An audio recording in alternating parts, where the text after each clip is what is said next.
gentlemen, my dad, Bob Moran.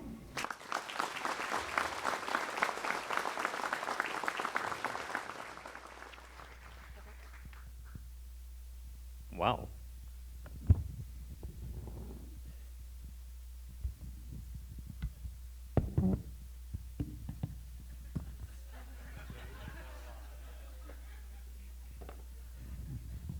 I'm going to address the elephant in the room, and that's about ambulance drivers. If you want to insult anybody in EMS, call them an ambulance driver. We hear that all the time. I just heard that on the news the other night out in the Philadelphia area where we live now. They talked about something going on, and it was the police and the firemen and the ambulance drivers. And I thought to myself, where are we going with this all the time? There's a little story I can tell. There was a gentleman that worked at Wilkinsburg EMS with me who had to go up on the parkway for an accident. And traffic was backed up. He works his way through the traffic and comes up, and he sees the state police car by the accident, proceeds to come up with his jump kit, sees a trooper kneeling down, holding the girl that was ejected from the vehicle. And as he proceeds up, he gets close to the trooper. He hears the trooper say to the young girl, "Honey, the ambulance driver's here now. He's going to take care of you." And Jimmy goes, "Yeah, honey, as soon as the security guard steps out of the way, I'll take care of you." And the trooper turns around and gives him this look and says to him, "Touché." Thought it was a good one. We've seen that happen many times. I've experienced it in the hospital, even myself, where someone said, "Oh, the ambulance driver's here." We're not ambulance drivers. We don't call the police car drivers. We don't call the firemen fire truck drivers. So why are we ambulance drivers? That out of the way, I just wanted to say something. I started very young seeing trauma. I was 5 years old looking out a window up on Frankston Avenue in Homewood, where I grew up. I was looking out, it was a snowy morning, and there was a gentleman who stepped out from between two cars and got hit by a car.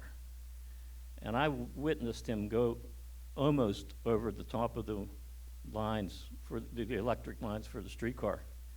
Tumbled down, police show up. I yelled to my mom. I said, something happened. And obviously, back then they didn't have ambulances at that time. It was, police showed up in a paddy wagon, we called it. My dad gets a phone call at one point because they said, oh, there was a witness to this, and they wanted to question me at 5 years old, which they wouldn't let it happen, thank goodness. I grew up in Homewood, eventually moved to Shaler, and I had 3 brothers. I have 3 brothers and a sister, and I didn't know what I wanted to do. I was young, went through Catholic school in Shaler, and then went on to, it was funny because I come out of grade school, and I was an altar boy at church. Next thing I know, I'm going to a seminary in Indiana as a freshman, and it was a different setting. I was even later on in life, I thought to myself, how could you put your kid 350 miles away in a seminary? But I was there for 2 years, and at that point I decided this is not for me. I learned about my puberty kicked in, and I was realizing that wasn't going to be my profession and vocation. The next part of my life, I went to Mine Safety Appliances, and I've been a lucky man through these years. What I experienced in Mine Safety at one point, I was driving a fork truck with a load of pallet that I was taking to the shipping dock. And as I was proceeding down there, I stopped. I'm going to say soda because now I'm on the east side of the state. It was pop machine. And I decided to get a bottle of Pepsi out of the machine. And as I got my bottle, cracked the lid on it, there was this bright light and explosion. And it was actually in the area where I was going to be going with this load to be shipped out. I ran down, looked down into the area that exploded, and it was completely dark. And we didn't know at that point what it was, but it was the dust and dirt that was on the rafters and ceilings. And there was one gentleman who came walking up out of there, covered and bleeding from his ears. I ran and got a fire extinguisher because I could see a little fire in one area. And when I got down there, it was like, where's Al? This was a gentleman who was doing testing. And he used an M-cylinder tank of gas. He was calibrating some equipment.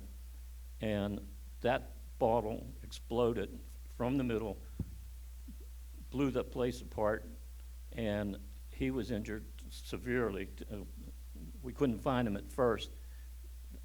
Found the office area where he was in and pulled the wall up off of him, and he was laying there. Actually, the impact took all of his clothes off, seared him, and he lost his lower leg. This was before EMS was really started in around 1966. The next thing I knew, the firemen are coming in through the doors, and they put a tourniquet on his leg real quick, grabbed him and took him out. I ended up with some blood on my shirt, and when I was exiting the building, everybody thought I was injured, and they threw me in the back of a wagon.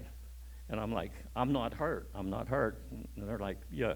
I ended up in Columbia Hospital. And at that point, I was taken back to one of the rooms, and I'm telling them I'm not hurt. And they're saying, you're in shock, you're in shock. And I'm like, I'm not in shock. Unfortunately, Al passed away.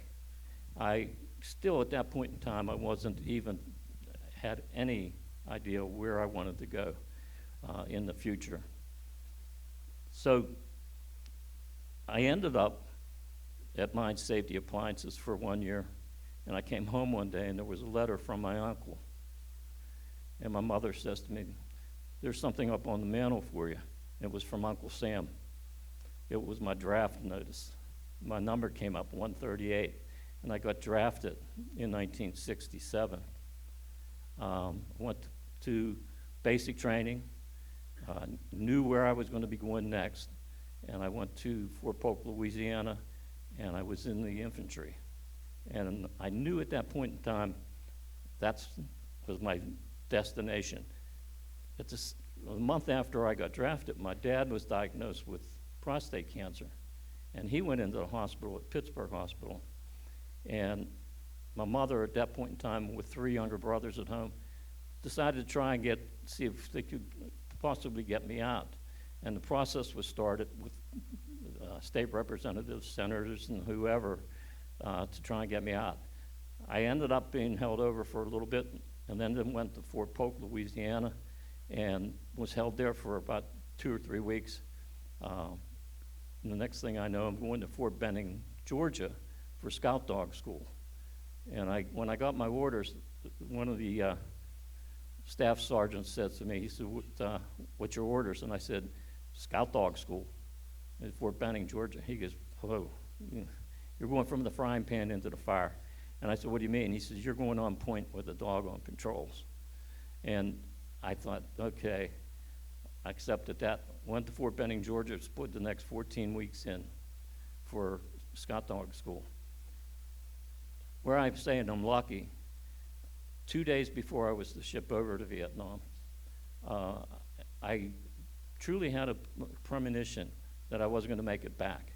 It was just a deep feeling I had. This was a period of 10 months that my dad was in Pittsburgh Hospital, and that was unusual for at that point in time to do that, keep someone like that. But I came home 2 days before he passed away.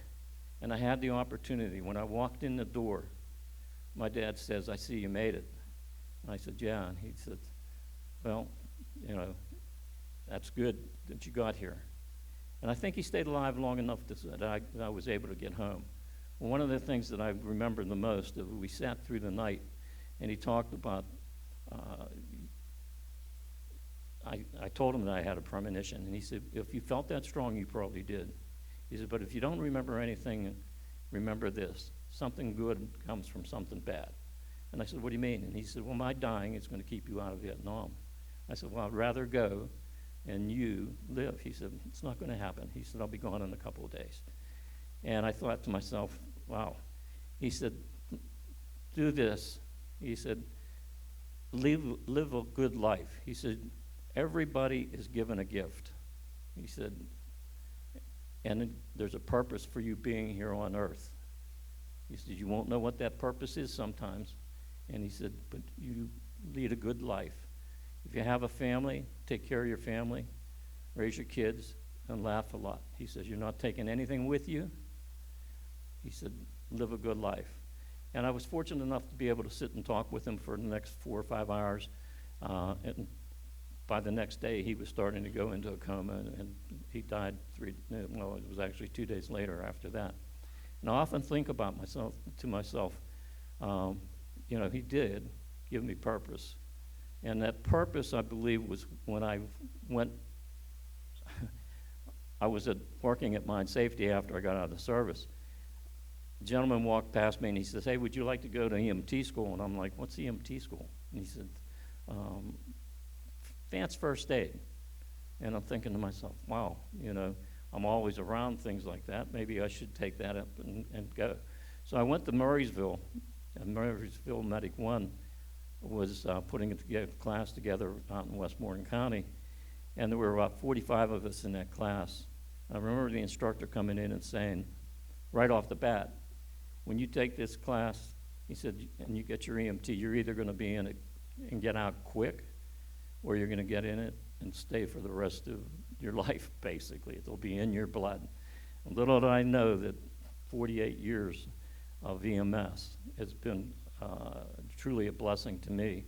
To be around the people that sit out here, they talk about a legend. I certainly do not feel that I'm a legend by any means. I left, when I got my EMT, I went to Wilkinsburg EMS. And I walked in the door, and there was a gentleman there that was the director, who was named Jack Egger. He was definitely a mentor. He was the guy that took us on and taught us the things that we needed to do. It was funny. He would take your uniform. He was all about being professional looking and pride in yourself. You had to have your boots and shoes polished. You had to have your shirts pressed. You had to have your pins in the right place, your buttons buttoned on your thumb.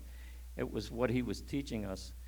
And the other part of his education and mentoring was, when you got your medic, he was on you constantly to make sure that you, one of the things he would do constantly was have you come in and bring the drug box into the building, or sit out in the truck and go through every drug and check it off. And that people would actually at some point in time say, "Jack was there, drive past, don't go in because he's going to be on your..." But EMS has been good to me. I've learned a lot. I stayed at Wilkinsburg, worked my rank up to supervisors and operational and president's position. I left there and went to Allegheny, and Allegheny was another interesting. Tom Isidore was actually the person who interviewed me. And what I realized with Allegheny is we traveled all over the tri-state area, basically. We were into West Virginia, a little bit of Ohio, and you were able to take the neonate teams to the outlying hospitals and pick these preemies up and babies who had problems and drive back. It was not unusual to go out on an hour and a half, 2-hour ride. I can say the one person that I spent a lot of time with, both in Wilkinsburg and Allegheny, was Jim Palafudis, and he was one of the funniest guys I ever met with driving, fixing the ambulance. We were out one time on a snowy night bringing a neonate team back, and we had a problem with the truck, and Jimmy stops, gets a sheet out, and goes underneath the truck and puts the fuel pump wires back together on it so that we continue the trip. Jim was a very artful person, being able to do that. From Allegheny, I did get to the point where Plum EMS, the volunteers from the fire departments were having issues. They were volunteers were fading at that point in time. And I talked to a few of the people that I knew that worked at Unity, and they were down to 3 or 4 paramedics and EMTs that were answering the calls all the time. And Holiday Park, which had an ambulance service, had the same issue, and they had to close down. So the community was hurting for coverage. And there was a gentleman who was going to run for mayor, had the issue with his grandson who had a grand mal seizure and had to wait for approximately 35 minutes to get an ambulance. And so when he was campaigning, he made contact actually at my house with my wife, and she brought something up about EMS, the service closing down, and he said, how do you know anything about EMS? And she says, well, my husband works for Wilkinsburg, and he said to me, I said to her, listen, if I am elected to the position of mayor in this borough, he said, the first thing I'm going to do is try and get a hold of you and do something about EMS. He did win the election, and he did that within the next week of being appointed mayor. He made contact with me, and we had meetings with 2 other councilmen and talked about what the process would be. And I told him, I said, we're going to have to go paid. And this is back in 1989, and it was need your support. And he said, well, let's do it. And I said, financially, we're going to need money to get the trucks and equipment. And that was when Unity, we had a group of the medics and EMTs come over from Unity, and we had the equipment to start with. And Jim Palafudis, who is here, was the drive at the position to get that started. I ran the first call, even first shift with Jim, not with Jim, I'm sorry, with Greg Saheen. It was a midnight shift on March 17th in 1991. And I can tell you that it was almost a scary situation, just knowing that we were brand new there, had almost all of the equipment we needed. And we didn't have the first call until Tom Isidore and Jim Palafudis ran the first transported call. EMS has been very, very good to me as far as the life that we've been able to do, and what I've learned through the years, that it's important for the support from the families, support from the people in the community to recognize that. And I got to say, 48 years, 38 years that I was running on the truck, it was something I've learned a lot. Had connections with people that would never believe that I was able to do the things that I did. I go back to listening to everybody else before me and think about the issues in EMS and how they're trying to take care of that. What I put here is something that I think about often. This is an old timer, a sand timer, and what we have is 2 chambers, the top chamber being the full part of it, and the bottom is the chamber, is what they call the receiver. Each of us in our life are given one of these. We don't see it, but we have it. It's on us. It's like the soul. We don't see our soul. The sand, when we're born, is in the top chamber, and it starts running when we're born.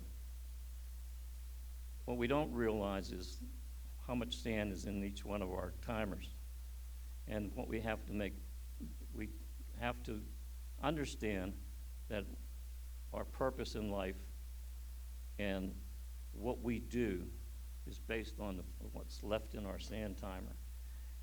Don't wait to take that vacation. Don't wait to do the things that you dream of. Make sure that you do it, because at any given time, we don't know what the life is going to be for the future. Listening to everybody before me, it's one of these things where I felt they've said everything I could possibly say. And I want to just say thank you to my family, my wife, my grandchildren, and my daughter who supported me.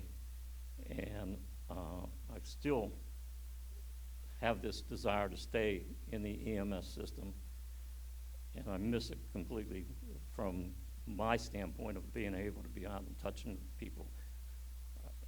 I want to just thank everybody for the opportunity to stand here, and I definitely